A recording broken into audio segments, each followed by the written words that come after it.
En esta segunda clase de la primera unidad del programa vamos a trabajar sobre la problemática euroasiática a la luz de algunas cuestiones que hemos venido presentando desde el principio de la cursada. Intentaremos cerrar esta etapa introductoria de la materia sentando las bases de análisis sobre Europa por un lado y la modernidad, y por el otro lado la cuestión de Eurasia como un gran espacio político y geográfico de enorme relevancia, y trataremos de retomar las discusiones de la clase introductoria sobre la geografía política y la geopolítica. En este sentido, vamos a adentrarnos en la que tal vez sea la teoría de la geopolítica moderna más célebre y que más ha influido a distintos autores, y no solo autores académicos o militares, sino que ha intervenido o ha signado el accionar de muchas acciones políticas y bélicas hasta el día de hoy. Vamos a analizar la teoría del corazón continental o Heartland de Halford Mackinder, y vamos a tratar de entender cómo sus propuestas de hace ya más de un siglo se pueden seguir utilizando para comprender la política internacional contemporánea. Ustedes tienen como referencia un texto del propio Mackinder que se llama El pivote geográfico de la historia,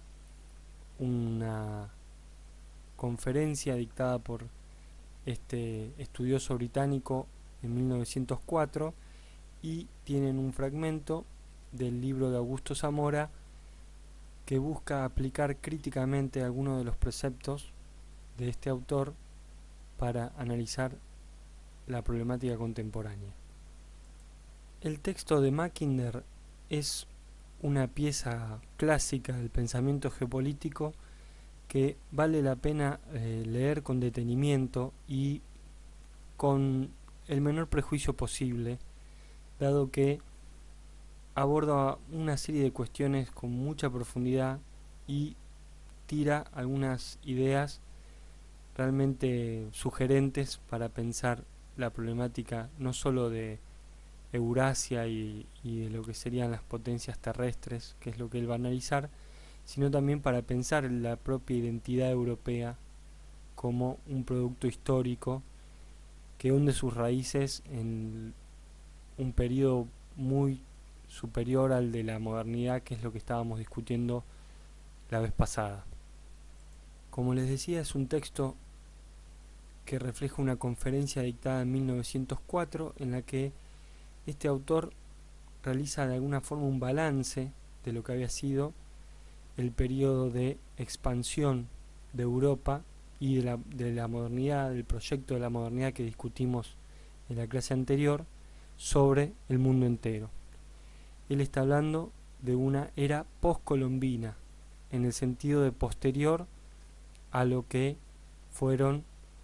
los años de los siglos de las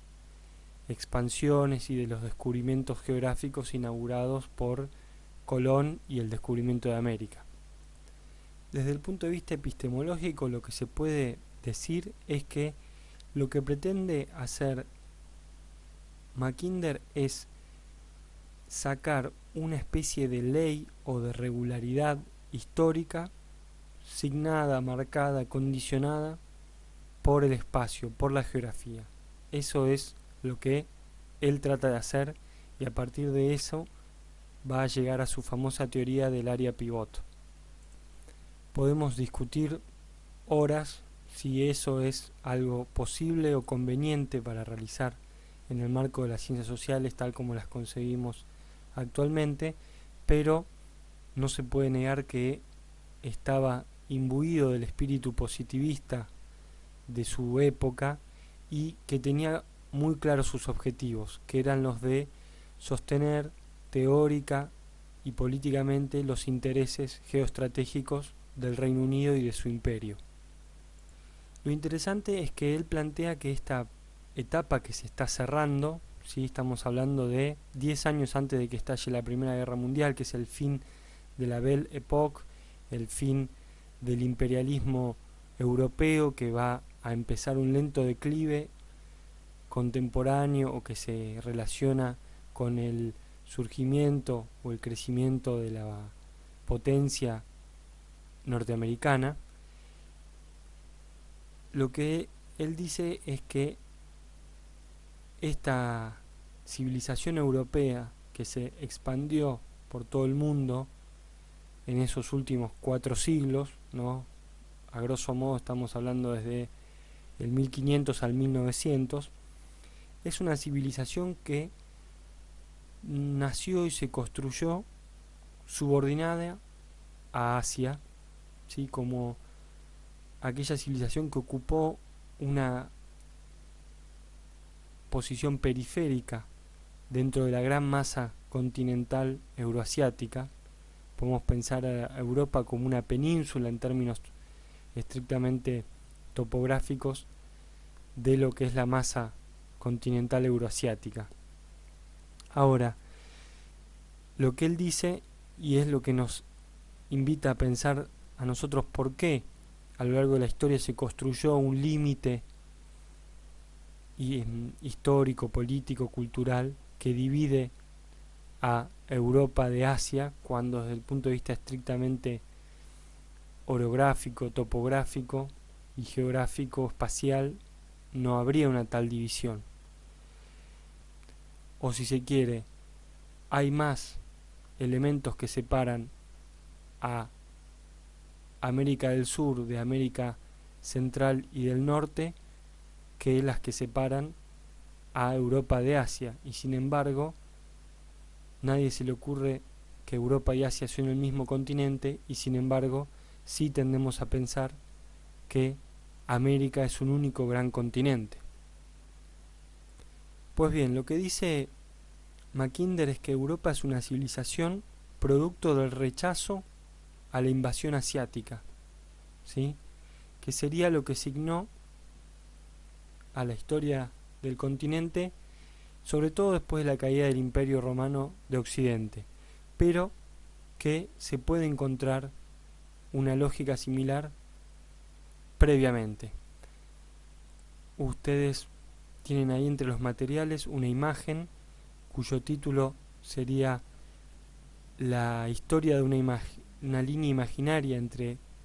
Oriente y Occidente, que obviamente resume miles de años de historia, pero que traza un paralelismo interesante, y donde tenemos, por ejemplo, en un principio la división entre griegos y persas, que es lo que aparece en la película 300, por ejemplo. Digo esto para pensar en cómo eso ha calado en ciertos imaginarios que hasta el día de hoy aparecen. Luego tenemos la división del Imperio Romano entre un imperio de Occidente y un imperio de Oriente. Luego cómo eso se fue transformando y se fue trazando una frontera cuando el Islam se largó a conquistar territorios y llegó hasta el sur de Italia y hasta los Pirineos, y cómo la cristiandad,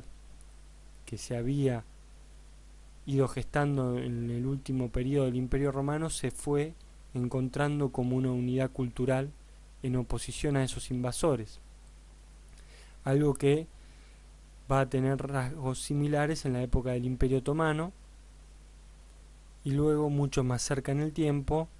la época de la Cortina de Hierro y la Guerra Fría,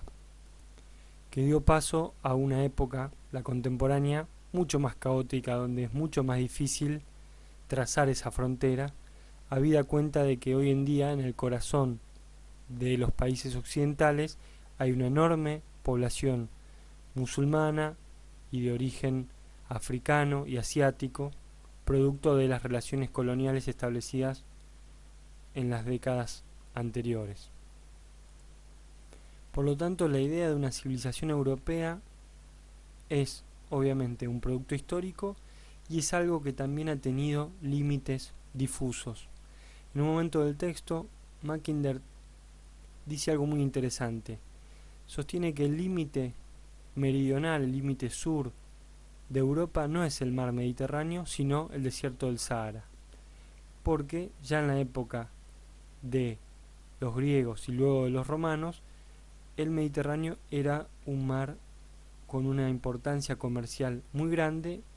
y que era el centro de un espacio de intercambio cultural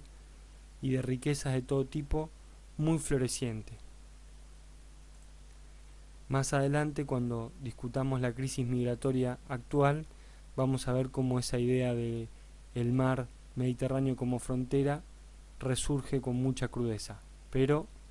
no nos desviemos. Lo fundamental del planteo de este autor y donde está esa regularidad histórica que él se la adjudica a una cuestión geográfica es que en los bordes de esa gran masa euroasiática, no solo Europa, sino también, pensemos en la India, en China, en el Imperio Persa, florecieron grandes civilizaciones, tal vez las más importantes del viejo mundo, que tienen un rasgo en común, que han sido influidas o han sido atacadas o han tenido distintas relaciones, muchas veces conflictivas, con distintos pueblos que han ocupado el corazón continental. Pueblos nómades, pueblos jinetes que tenían una gran movilidad terrestre, producto de el hecho de que ese corazón continental es un área de prácticamente 9 millones de kilómetros cuadrados, que no tiene grandes cursos de agua, es decir, que no permiten el ingreso con embarcaciones de gran porte para hacer la guerra fundamentalmente, y que tampoco tienen grandes barreras orográficas que impiden la movilidad. Se trata de una gran masa continental marcada por la homogeneidad que será ocupada a lo largo de la historia por distintos pueblos, entre ellos los eslavos, y luego, como parte de esa gran familia de pueblos, los rusos, quienes hasta el día de hoy ocupan ese corazón continental y por lo tanto con el tiempo se han convertido en los herederos de esa imagen del gran cuco que está por atacar Europa en cualquier momento y que es esa gran amenaza, algo que se puede ver en esa postal del año 1914 cuando está por estallar la Primera Guerra, donde aparece Rusia convertida en un oso. Ustedes tienen ahí la imagen, y esta imagen mucho más contemporánea de hace 2-3 años, en la que la cara de Putin aparece como un gran monstruo que acecha hacia el oeste, siempre a las espaldas de un continente que está mirando hacia afuera, siempre en una posición de exterioridad. Pues bien, y ya cerrando con los planteos de Mackinder, lo interesante es que él va a decir que hoy en día, estamos hablando hace un siglo y un poco más, el imperio ruso ocupa ese área pivot y reemplaza al imperio mongol como la presión oriental sobre Europa. Reemplaza al imperio mongol y también va a reemplazar luego al imperio otomano, que luego de la Primera Guerra va a desaparecer. El imperio ruso también va a desaparecer como tal, se va a convertir en la Unión Soviética, pero no va a perder esa condición de presión oriental, ahora ya con otros motivos políticos e ideológicos. Una de las últimas cosas que dice Mackinder en su texto es que a futuro él veía que la expansión del ferrocarril, sobre todo, iba a transformar ese área pivot y le iba a dar un dinamismo propio al permitir mayores flujos comerciales al interior de ese área pivot, y que esa población que lo ocupara iba a tener un margen de autonomía mayor frente al comercio oceánico. Vamos a retomar esta discusión cuando analicemos la cuestión de la nueva ruta de la seda. Ya entrando en el texto de Zamora, hay que decir que esta teoría de Mackinder fue la base para muchos otros estudios geopolíticos, geoestratégicos, que tuvieron como rasgo en común esta idea de un pensamiento atados los intereses económicos y políticos de las distintas potencias. De hecho, lo que hace Zamora, y por eso su libro se llama Política y Geopolítica para Rebeldes, es rediscutir estas nociones desde un punto de vista crítico que permita desnudar ciertas lógicas de poder. Lo fundamental de la geopolítica contemporánea en relación a esta teoría del área pivot es la oposición entre potencias continentales y potencias marítimas, que tienen intereses y lógicas de dominación contrapuestas. Básicamente, para estos teóricos, para estas distintas corrientes que comparten presupuestos epistemológicos y teóricos, pero están enfrentados en términos políticos, esas potencias terrestres son Rusia, Francia, Alemania, China y luego la Unión Soviética, y las potencias marítimas son el Reino Unido y su imperio, luego van a ser los Estados Unidos, que es al mismo tiempo una potencia terrestre en el continente americano y a nivel mundial cuenta con un gran poderío marítimo, por lo tanto actúa frente a el continente euroasiático como una potencia marítima. Y por último, el imperio japonés, que se va a enfrentar a los estadounidenses y a los británicos aliándose a una potencia continental como la Alemania nazi, pero una vez que fue derrotada se convirtió en un aliado estratégico de los intereses occidentales en el lejano oriente, especialmente luego de la Revolución China. Hay que tener en cuenta que el poderío naval de Japón le había permitido a principios del siglo XX dominar China y gran parte del extremo oriental del continente euroasiático, y le había permitido ganar una guerra contra Rusia, que fue el germen de la crisis social y política del zarismo que derivó en la revolución. Estamos hablando del arco que se abre entre 1905 y 1917. Lo fundamental a tener en cuenta para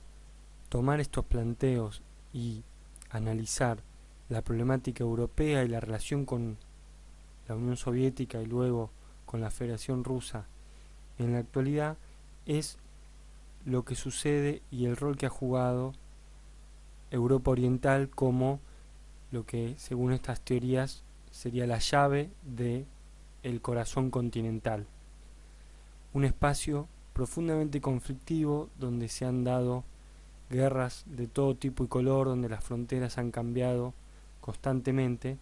y donde con el tiempo se han gestado lo que se llaman los estados tapón, es decir, una serie de territorios cuya función geopolítica es la de separar y evitar la unión de intereses entre Alemania y Rusia. Quien ha teorizado sobre esto es el estadounidense Spigman, que habló de la importancia de no solo del Heartland, del corazón continental, sino del margen continental, el Rimland, que sería el área que está al alcance de la potencia oceánica hegemónica, ¿sí? En su momento lo era el Reino Unido y luego va a ser los Estados Unidos, y entonces la propuesta de este autor sería la de posicionarse fuertemente en ese margen continental que abarca desde Europa Oriental hasta Medio Oriente y el Extremo Oriente, las costas sobre el Océano Pacífico, de posiciones militares que permitan contener a la potencia continental y encerrarla en ese corazón que no tiene acceso directo al mar. Ustedes piensen que buena parte de la problemática geopolítica del Imperio Ruso, luego de la Unión Soviética y hoy de la Federación Rusa, es contar con un acceso fácil y sobre todo de aguas cálidas que no se congele durante el año al mar. Piensen que el gran frente marítimo que tiene Rusia es sobre el océano Ártico, que hasta ahora era algo inaccesible e impracticable para realizar la navegación, más allá de sus riquezas gasíferas e hidrocarburíferas. Hoy el cambio climático está abriendo un nuevo frente de expansión geopolítica y naval, porque básicamente los hielos perennes del océano Ártico se están derritiendo. Sin embargo, no deja de ser un área todavía marginal. Y ustedes piensen en la importancia que tiene el puerto y la salida al Báltico en San Petersburgo, el puerto de Odessa sobre el Mar Negro, hoy en Ucrania, y luego lo que es la ciudad de Sebastopol en la península de Crimea, y la importancia que tiene sobre el Océano Pacífico la ciudad de Vladivostok. Lo más importante que señala Zamora es que durante el siglo XX y sobre todo con mucha claridad luego de la Segunda Guerra y donde se va estableciendo el tablero geopolítico de la Guerra Fría, la principal meta de los Estados Unidos como principal potencia occidental, capitalista y marítima va a ser contener a la potencia terrestre encarnada por la Unión Soviética e impedir que llegue a los bordes continentales, que llegue a el Océano Índico y que llegue al mar Mediterráneo y al Atlántico. Para esto se va a establecer toda una serie de tratados y acuerdos de cooperación militar, geoestratégica, económica, cuyo mayor exponente es la OTAN, la Organización del Tratado del Atlántico Norte, fundada en 1949, de la cual participa fundamentalmente Estados Unidos y los países de Europa Occidental, varios de los cuales con el tiempo van a conformar y ser los pilares de la Unión Europea. Lo importante de la OTAN es que ha servido históricamente como un factor condicionante de la política y la geopolítica al interior del continente europeo, y ha servido para que la amenaza comunista sea un chivo expiatorio y un factor de condicionamiento que incline la balanza de la política europea en función de los intereses de el Reino Unido y de los Estados Unidos como potencias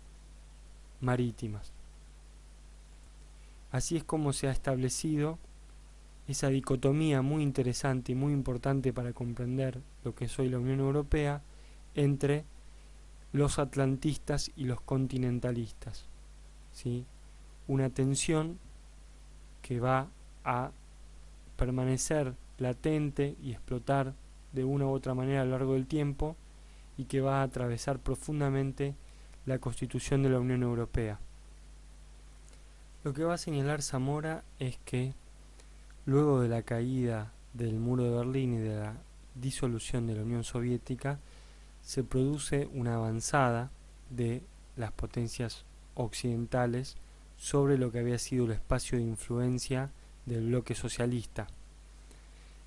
Eso se va a expresar en distintas intervenciones militares y en el crecimiento de la presencia de la OTAN en ese espacio geoestratégico.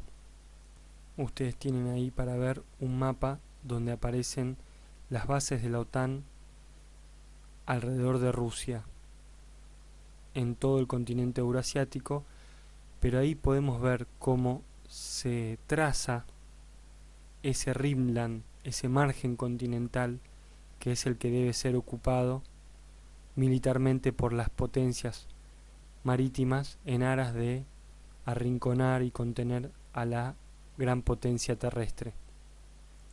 El gran conflicto militar que va a atravesar a la década de los 90 en el área que nos interesa es la guerra de los Balcanes, que implica la disolución de la Yugoslavia socialista del mariscal Tito y la desintegración de un Estado multiétnico y multinacional por la vía de las armas. El conflicto comienza a fines de los 80 entre sobre todo croatas y serbios. Los eslovenos logran escaparse de la contienda rápidamente y luego el conflicto principal va a ser entre serbios y bosnios y más adelante kosovares. Lo que hay que tener en cuenta es que mientras tanto, ¿qué estaba sucediendo?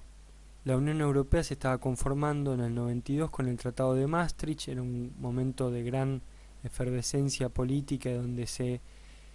planteaba un horizonte de bienestar común en el marco de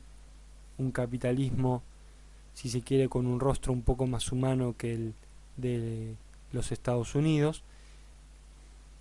La consecuencia es que muchos de los países de la Europa Oriental, que eran parte del bloque socialista, se van incorporando de a poco a la Unión Europea y varios de ellos también lo harán a la OTAN. La clave del análisis aquí es que en este marco los Estados Unidos y sobre todo Gran Bretaña lograron hacer prevalecer la OTAN como ámbito de alianza militar a través de sus intervenciones en los Balcanes, frustrando la posibilidad de que se conformara un ejército europeo con un cierto margen de autonomía estratégica. De esta manera se impedía la posibilidad de que se conformara una gran alianza continental euroasiática en términos geoestratégicos que nucleara a este ejército europeo y a la Federación Rusa y sus fuerzas militares. De esta manera lograron subordinar en términos estratégicos a la Unión Europea a la agenda norteamericana, británica y, si se quiere, atlantista. Más adelante los Estados Unidos intentarán penetrar aún más en ese corazón continental, sobre todo con el establecimiento de algunas bases militares en algunas repúblicas del Asia Central que habían sido parte de la Unión Soviética y con intervenciones en el Cáucaso, sobre todo en la guerra en Georgia del año 2008. Sin embargo, para ese entonces el declive político, económico y militar de Rusia ya había pasado y se encontraba bajo el liderazgo de Vladimir Putin en un momento de relativo renacimiento o resurgimiento de una autonomía política, económica y estratégica, lo cual le va a permitir frenar esos avances, lograr la retirada de la OTAN de ese patio trasero ruso que es el Asia Central y mostrarse con una agenda propia que la va a acercar a la otra gran potencia terrestre que va a estar emergiendo en este periodo, que es la República Popular China. La pregunta que nos debemos plantear a mediano y largo plazo es si la estrategia frustrada de Estados Unidos de militarizar ese corazón continental lanzada luego de los atentados del 11 de septiembre de 2001 y luego el Brexit como gran cimbronazo de la unidad de Europa van a de alguna manera alejar a Europa, es decir, sobre todo al eje franco-alemán, de sus intereses en común con los Estados Unidos y trazar una agenda propia, más allá de diferencias políticas y culturales históricas, con las potencias terrestres euroasiáticas.